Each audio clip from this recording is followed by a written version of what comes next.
नमस्कार। आज 10 नवंबर 2025 दिल्ली से एक काफी गंभीर और चिंताजनक खबर आई है। शहर के बिल्कुल बीच में ऐतिहासिक लाल किले के पास एक धमाका हुआ है। ये घटना अभी कुछ घंटे पहले की ही है, तो जाहिर है बहुत से डिटेल्स अभी आ रहे हैं और स्थिति भी मतलब बदल रही है लगातार। जी बिल्कुल, काफी चिंताजनक स्थिति है। तो आज हमारी चर्चा इसी पर रहेगी। हमारे पास कई स्रोतों से, जैसे Deccan Herald, Mint, Times of India, Economic Times, Reuters, India Today, इनसे जो शुरुआती रिपोर्ट्स आई हैं वो हैं।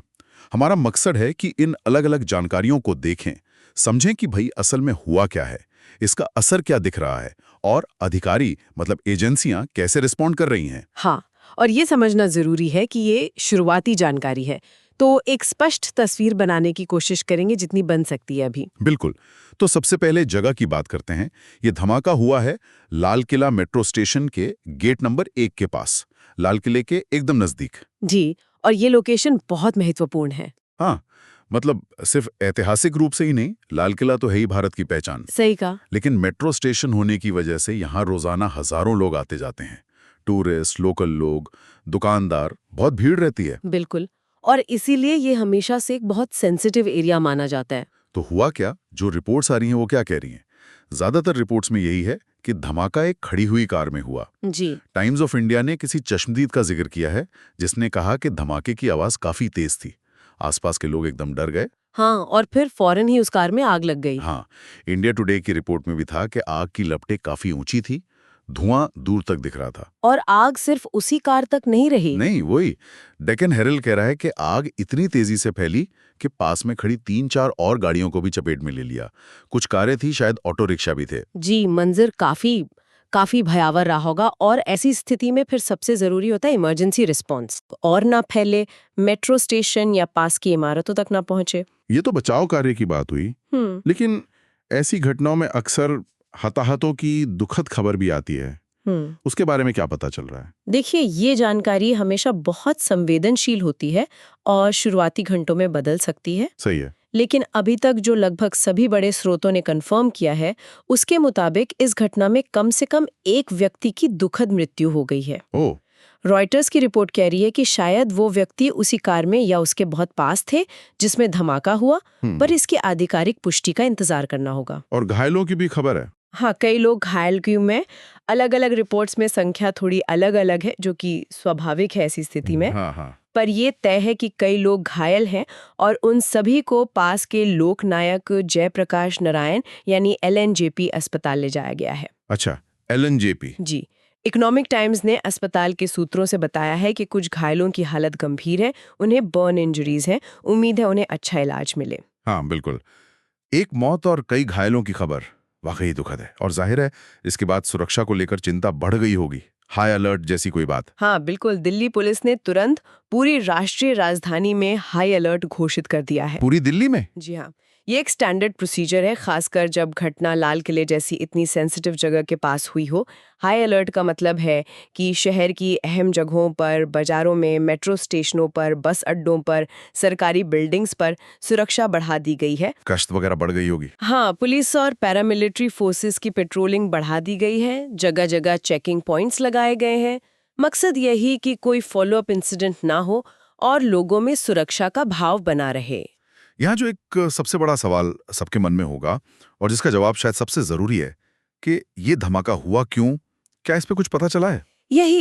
यही इस वक्त का सबसे बड़ा सवाल है, और लगभग सभी न्यूज़ सोर्सेस, चाहे वो भारतीय हैं या अंतर्राष्ट्रीय जैसे रॉयटर्स, वो साफ कह रहे हैं कि धमाके का कारण अभी पता नहीं चला है। अभी अज्ञात है। बिल्कुल, जांचकर्ता हर एंगल से देख रहे हैं। हर एंगल से मतलब क्या क्या संभावनाएं हो सकती हैं? देखिए, मोटे तौर पर 3 मुख्य चीजें हो सकती हैं।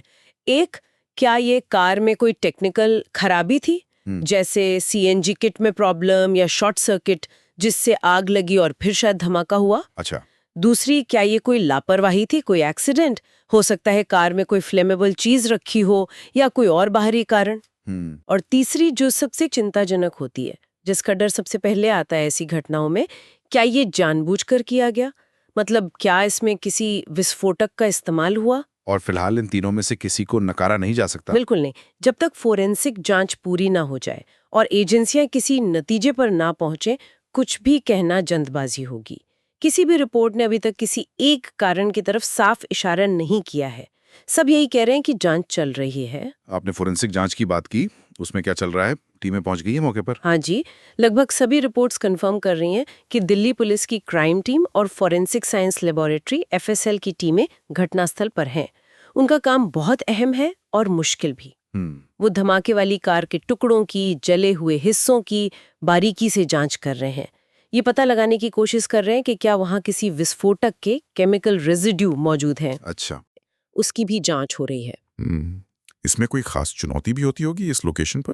निश्चित रूप से, जैसा कि टाइम्स ऑफ इंडिया ने भी इशारा किया है, पहली चुनौती तो यही कि ये बहुत पब्लिक और बिजी जगह है। धमाके के बाद भीड़ जमा हो जाती है, तो घटनास्थल को तुरंत सिक्योर करना, सबूतों को बचाना, ये मुश्किल होता है। हाँ, सही बात है। दूसरी चुनौती है आग, और फिर आग बुझाने के लिए इस्तेमाल हुआ पानी।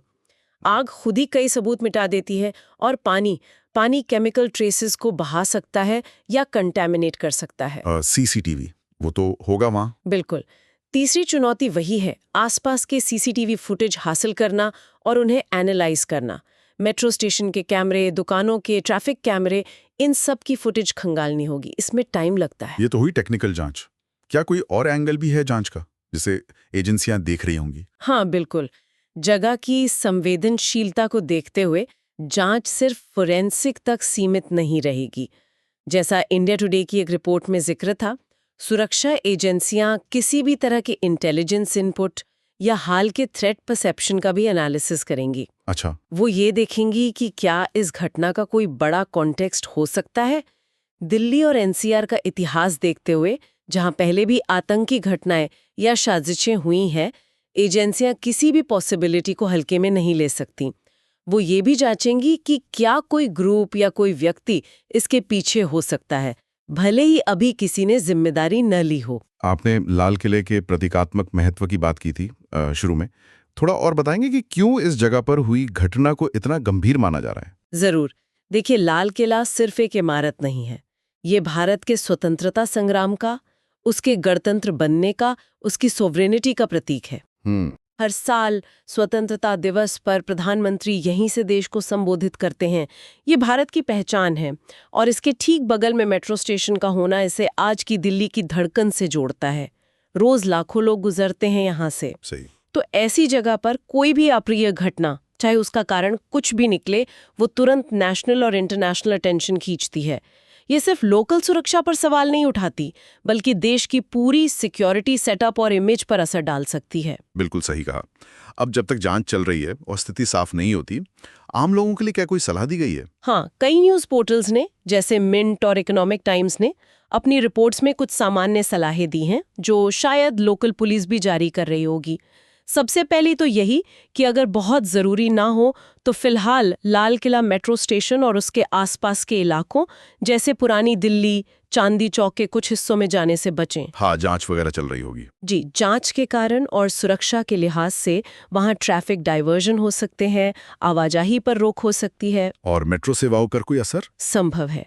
हालांकि अभी मेट्रो बंद करने की खबर तो नहीं है, लेकिन गेट नंबर 1 जहां घटना हुई है, उसे बंद किया जा सकता है या उस स्टेशन पर सिक्योरिटी चेक बढ़ाया जा सकता है। तो यात्रियों को थोड़ी दिक्कत हो सकती है। तो सलाह यही है कि अपडेट्स देखकर निकलें। बिल्कुल। लोग निकलने से पहले अपडेट्स जरूर देख लें और लोकल पुलिस और मेट्रो अधिकारियों के निर्देशों का पालन करें। अपनी ट्रैवल प्लान्स में थोड़ी फ्लेक्सिबिलिटी रखें तो बेहतर होगा। एक और अहम बात जो शायद हमें फिर से कहनी चाहिए, वो ये कि ये एक ब्रेकिंग न्यूज सिचुएशन है। बिल्कुल सही कहा आपने। ऐसी स्थिति में जो शुरुआती जानकारी आती है वो अक्सर अधूरी होती है, कभी-कभी विरोधाभासी भी हो सकती है। हाँ। कैजुअलिटीज की संख्या, घटना का असली कारण, इन सब पर फाइनल और कंफर्म जानकारी आने में समय लग सकता है। इसलिए ये बहुत जरूरी है कि लोग अफवाहों पर ध्यान न दें। हाँ, सोशल मीडिया पे बहुत कुछ चलने लगता है। जी, बिना पुष्टि के कोई खबर आगे ना बढ़ाएं और सिर्फ विश्वसनीय न्यूज़ स्रोतों और आधिकारिक बयानों पर ही भरोसा करें। धैर्य रखना और सही जानकारी का इंतजार करना बहुत जरूरी है। तो अगर हम अब तक की सारी जानकारी को समेटें, आज सुबह दिल्ली में लाल किले के पास मेट्रो स्टेशन गेट नंबर 1 पर एक कार में धमाका हुआ। जी। उसके बाद कार में और पास की कुछ और गाड़ियों में आग लग गई। इस दुखद घटना में कम से कम एक व्यक्ति की जान गई है। कई लोग घायल हैं जिनका एलएनजेपी अस्पताल में इलाज चल रहा है। हाँ, धमाके का कारण अभी पता नहीं है। दिल्ली पुलिस की क्राइम और फॉरेंसिक टीम्स जांच कर रही हैं। एहतियात के तौर पर पूरी दिल्ली में हाई अलर्ट है और लोगों को उस इलाके से बचने की सलाह दी गई है। हाँ, और ये घटना ये हमें एक बार फिर याद दिलाती है कि शहरी सुरक्षा, खासकर हमारे अहम प्रतीकों और भीड़-भाड़ वाली जगहों की सुरक्षा, कितनी कॉम्प्लेक्स और कंटिन्यूअस चैलेंज है। ये सिर्फ दिल्ली या भारत की बात नहीं, दुनिया भर के बड़े शहर इससे जूझ रहे हैं। सही है। इस घटना का कारण आखिर में चाहे जो भी निकले, चाहे वो एक दुखद दुर्घटना हो, कोई टेक्निकल फेलियर हो या फिर कोई भयानक साजिश, ये यकीनन कई अहम सवाल खड़े करती है।